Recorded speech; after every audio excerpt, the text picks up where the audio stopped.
Welcome to the BuzzFlix, bringing you the latest news from around the world. For over a century, the Panama Canal has been the lifeblood of trade between the Atlantic and Pacific, a marvel that reshaped global commerce. But now, a new contender is rising in southern Mexico, a dry canal of steel rails and modern ports, fueled by Chinese investment. This ambitious project aims to offer a faster, more efficient alternative for global shipping, challenging Panama's dominance. The Mexican corridor links Pacific and Gulf ports by rail, moving cargo across the isthmus in hours, not days. It could shave days off traditional routes, creating a new economic engine for southern Mexico. China's involvement is strategic, seeking to diversify trade routes and reduce reliance on US-controlled choke points.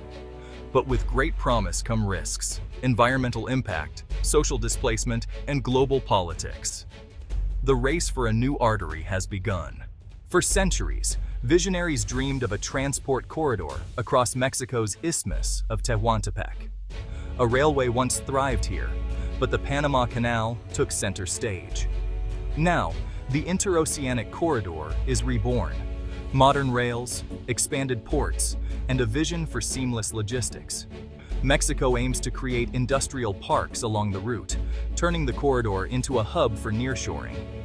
Chinese investment ties the project to Beijing's Belt and Road Initiative, giving China a direct route to US and European markets. For shippers, speed is key. A train can cross the isthmus in under 10 hours, bypassing canal delays. The corridor's rebirth could be a turning point for Mexico and for global trade. China's investment in the Tehuantepec corridor is about more than moving goods. It's about moving influence. On the surface, it's a smart business move. Faster, cheaper routes for Chinese exports. But beneath, it's classic Belt and Road strategy, building infrastructure, embedding technology, and deepening ties with a key US neighbor. By financing and building the corridor, China gains leverage in Mexico and the region, projecting soft power where the US once stood unchallenged. The corridor also gives China a backup route, reducing its vulnerability to US-controlled choke points like the Panama Canal. It's an insurance policy against geopolitical risk, paid for with rails and cranes. China isn't just bringing money. It's exporting its technology, standards, and digital systems, making its presence felt in every container that crosses the isthmus. This integration makes it harder for rivals to compete and deepens China's influence in the Western Hemisphere. The corridor is a microcosm of China's global ambitions: finance, build, connect, and shape the future of trade. For the US, it's a wake-up call. For Mexico, it's a chance and a challenge to balance two giants. The Tehuantepec corridor's promise is simple: land can be faster than water. Instead of waiting days to cross the Panama Canal, cargo can zip across Mexico by rail in less than a day. Intermodal transport is the key. Ships dock, containers move by train, and then reload onto new vessels for the Atlantic. The Panama Canal, even after expansion, can't handle the world's largest ships. Mexico's ports are being built for these giants. For shippers, this means bigger vessels, more cargo, and lower costs per container. Climate change is also tilting the scales. Droughts in Panama have led to canal restrictions, making the reliable Mexican railway more attractive. The land bridge isn't without challenges. Double-handling cargo adds complexity, and perfect coordination is essential. Still, for time-sensitive goods and megaships, the corridor offers a compelling alternative. The Panama Canal will remain vital, but for the first time in a century, it faces real competition.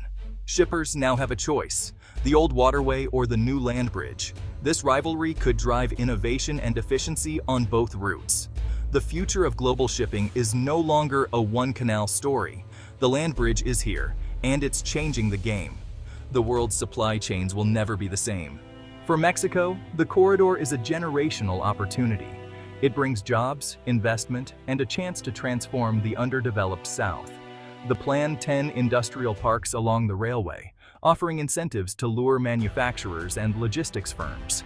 The goal is to turn the corridor into a hub for nearshoring, assembling goods close to the US market, reducing risks and costs. If successful, it could rebalance Mexico's economy and create higher-value jobs in regions long left behind. But the risks are real. Financial viability, debt, and the challenge of attracting enough shipping volume to compete with Panama. There's also the danger that benefits will be captured by elites, leaving local communities behind. Rising costs, gentrification, and disruption of traditional livelihoods are real concerns. The project's true test will be whether it delivers inclusive, sustainable growth, not just more containers. For the people of the Isthmus, the corridor must mean more than transit fees. It must mean a better future. That's the promise and the challenge Mexico faces. For Panama, Mexico's new corridor is a wake-up call. The canal has been the nation's economic engine and pride for over a century. Losing even a fraction of traffic threatens government revenue and the entire logistics sector. Panama's response: emphasize reliability, simplicity, and ongoing investments in technology and water management. The canal's expansion helps, but droughts and water shortages have exposed its vulnerabilities. Restrictions on ship size and daily transits make the Mexican railway look increasingly attractive. Panama must now diversify its economy beyond the canal into finance, tourism, and new industries. Competition from Mexico could spark innovation and resilience. The nation stands at a crossroads: adapt and evolve, or risk losing its geographic monopoly. The canal's future depends on how Panama responds to this new era. The rivalry is real, and the stakes are national. The world is watching Panama's next move. The Tehuantepec corridor promises progress, but at what cost? The Isthmus is a biodiversity hotspot.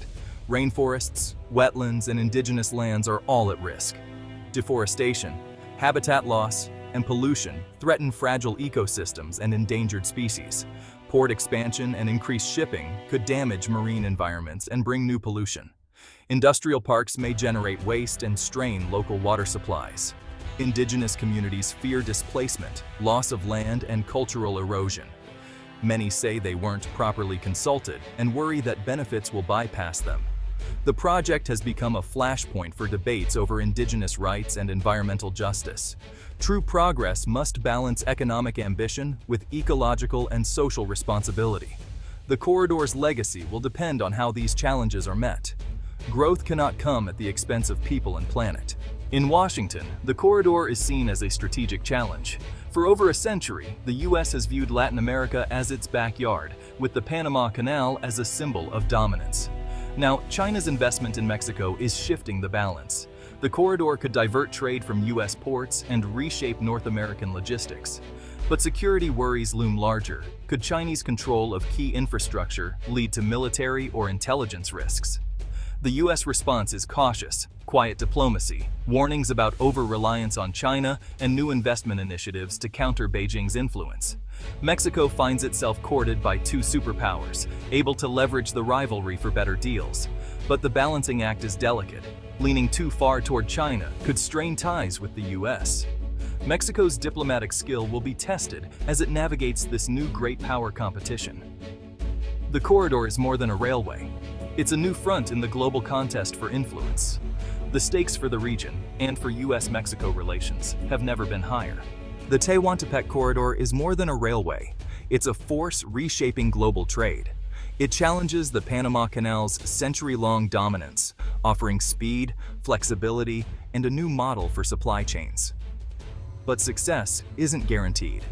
The project must prove it can deliver efficiency, cost savings, and real benefits for local communities. Environmental and social risks loom large. The corridor's legacy will depend on how these are managed. For Panama, the competition is a call to innovate and adapt. For China and the U.S., it's a new battleground for influence in the Americas. The corridor is a test case for how infrastructure, geopolitics, and economics intersect in the 21st century. The old map, with a single choke point, is being redrawn. The future will be defined by new routes, new rivals, and new rules. The world's supply chains are diversifying, and the stakes are global. The corridor's success or failure will teach vital lessons about progress, power, and responsibility. As new arteries emerge, the question remains: who will control the flow of the global economy? The answer will shape the decades to come.